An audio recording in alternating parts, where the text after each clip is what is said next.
দামি ফেরেশতাদের সাথে। ছেলের আকিকা দেওয়ার জন্য শ্বশুরের কাছ থেকে সাহায্য নেওয়া যাবে? সাহায্যের কথা বললে কেন? তোমার শ্বশুর নিজে থেকে দিবে। যে কেউ দেখ, বন্ধু বান্ধব আকিকা দিলেই হলো। 7 দিনের দিন করতে হবে, 6 দিনও হয় না, 9 দিনও হয় না, 8 দিনও হয় না, 7 দিনের দিনই হতে হবে। শ্বশুরের কাছে সহজে কোনো জিনিস নিতে যায় না। তবে তোমার শ্বশুর 7 করে আকিকা নিজে দিয়ে দেখ না, কোনো সমস্যা নেই। ওই বিবাহের সময়তে যৌতুক হারাম।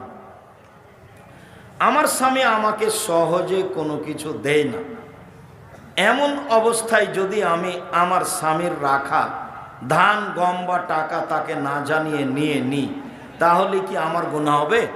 হবে না। তবে ক্ষতি করার মতো নিবেন না। হাদিস বুখারী মুসলিম। আল্লাহ নবী বলেছেন,